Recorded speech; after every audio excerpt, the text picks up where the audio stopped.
Giovanni Delena, not to put too fine a point on it, is an excellent painter. And he recently posted up a brief tutorial on Instagram of painting a face. So I wondered, could I do that? Can normal people do that? So we're going to give it a go. This is the head from Gardas Steel Soul, one of the silliest names in the Warhammer universe. And the first bit for Giovanni's tutorial is to base coat in Cadian Flesh Tone.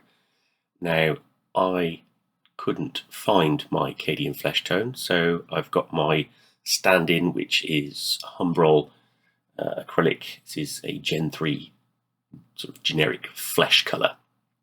Not too far off. It's pretty close. I think it's probably a bit more yellow than Cadian Flesh Tone, slightly. But you want to do sort of two smooth coats. You really need to let this dry in between each layer to get that really smooth effect. Now you'll notice the eagle-eyed amongst you that there are some little nubbins on the face, so sharp scalpel and very gentle touch will get rid of those, and then just a little bit more paint over the top. So once that's base coated, what Giovanni didn't do in his was do the eyes on his particular figure. So this is a good stage for me to do the eyes, which are much more visible on Gardas. So you just want to paint these in with white and then a little bit of black, and then you can tidy up with the base coat, so you're not having to worry about shading and highlights and having to match that. So you can be fairly messy. Try to be neat, I think, is probably the key takeaway from this. It does make your life a little bit easier if you try to be neat and practice and whatnot. But if you go over, the whole point is you can easily clean it up afterwards, because as it stands here, it does look like a bit of a mess. He looks like the meme Space Marine with the pro-painted one. You know the one I mean. I'm not going to put it on here, but you know the one I mean. So if you just tidy up with your base coat, once that's done, we can go back to the next steps for Giovanni's tutorial. I was going to do like a tutorial testing kind of series of videos, but that doesn't seem fair for the people I'm testing the tutorials. Each tutorial has their own merits, so I thought a can I do this sort of series might give people a better idea of what's possible, of what, let's face it, a fairly average painter can pull off. I mean me, not Giovanni. Giovanni's really good. So we're almost done tidying up. I did go back in and add some sort of very fine highlights, sort of reflection marks to the eyes, which did require magnifying goggles. If you don't have any, they are worth it for stuff like this. But you can see the eyes are already starting to look pretty good. This is the reflections.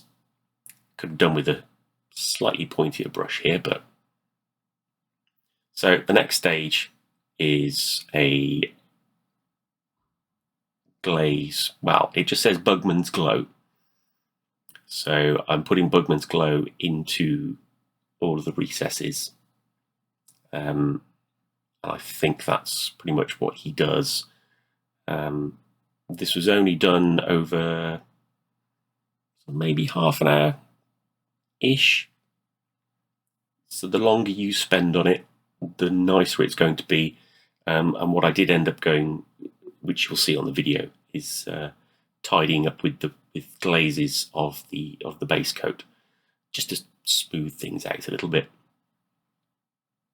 So we're just going all the recesses, around the nose, around the eyes, and then we'll do under the cheekbones as well. And into the ears as well, apparently, and the hairline.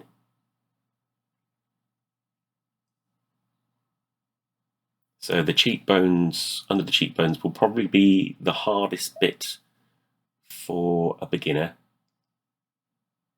So I was just I painted it in and then glazed, sort of going from bottom to top, just to smooth the transition between normal skin and the shadow of Bugman's. What you could do is use a mix of the base flesh and Bugman's, sort of halfway between, and then use that to feather it a little bit.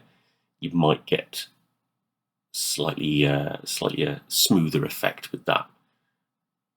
I think when Giovanni does it, he obviously takes his time, and he uses very thin glazes, potentially a bit of stippling as well. I've noticed on his work, it's very, very fine, very controlled, and very detailed. And obviously, it's not meant. He's had years and years of practice, so he's put it up as more of a, this is how he does it. But I thought it'd be interesting to try and see if we can match that.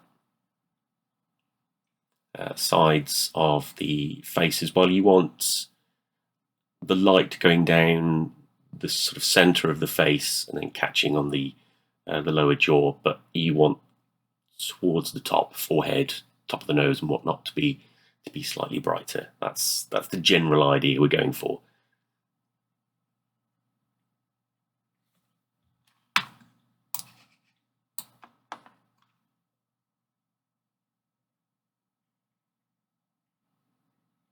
I haven't sped anything up. There's just a little bit of editing to remove paint mixing and anything that's overly repetitive.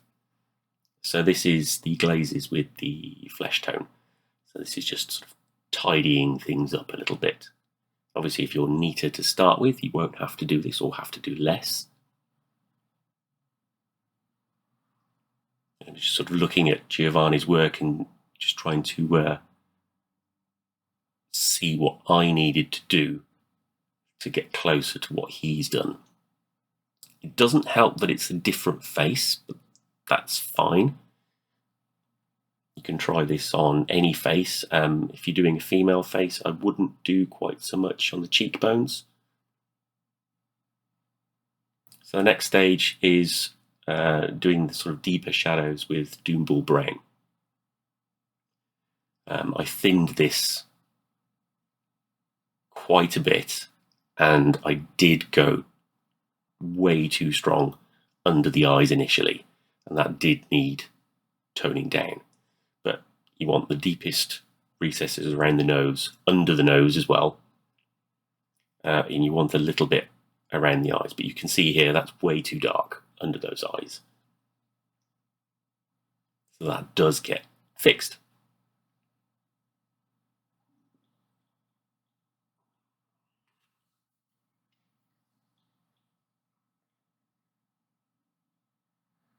But you can see as I'm putting it on my thumbnail, it is quite thin.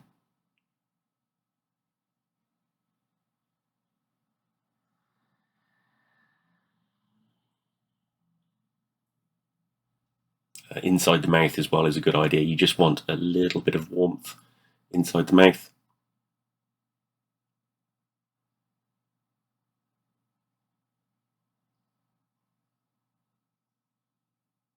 I wasn't sure about doing the hairline, but because I'm going to have his hair, I think black might look good.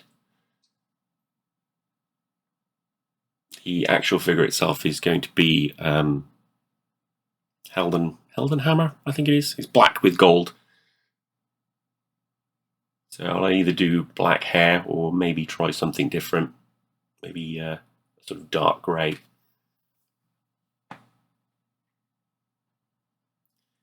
Here we go. This is with the base flesh tone sort of thinned and with a little bit of Bugman's in it as well, just to tone those down, tone it down around under the eyes, because it's just way too dark.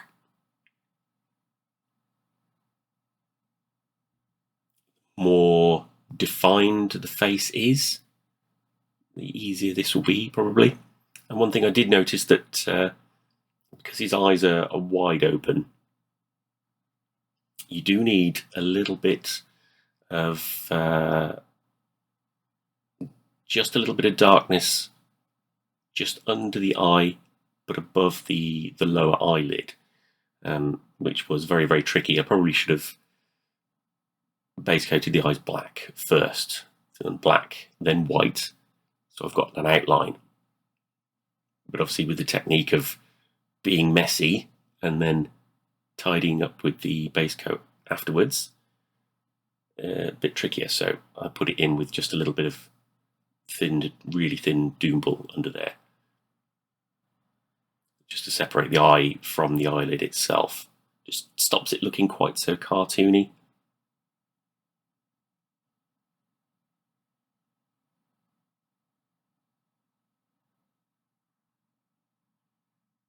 And you can already see that's just starting to come together now.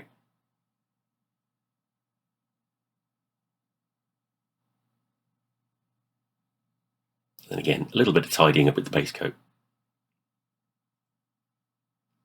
There's a lot of back and forth when you're using a technique like this. Obviously, the back and forth gets less as you get better as well. So the last highlight is Flayed One Flesh. So I mixed, because I didn't have Flayed One Flesh, I used Kislev flesh mixed with white, I believe. Just a little bit of white, just to brighten it up. So if you use the correct colours, you'll probably get slightly closer to what Giovanni's done, but it's more about it's just a fairly simple sort of paint recipe, and then it's about where you put your paint, how you apply it, just the sort of care and attention that you apply it with, and you'll get a fairly decent result. It doesn't look too bad at all.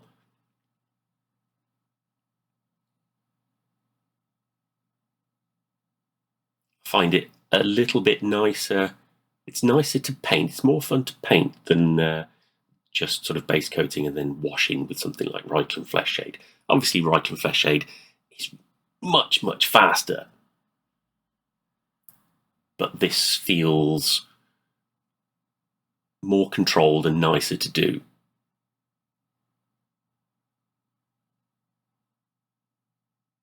So when you're doing the highlights, it's forehead, nose, cheeks, a little bit on the lower eyelids, and then around the ears as well. Don't really want to take that bright highlight any further down. You don't want the whole thing to be sort of bright all the way down. You want a gradient from light to dark across the whole face.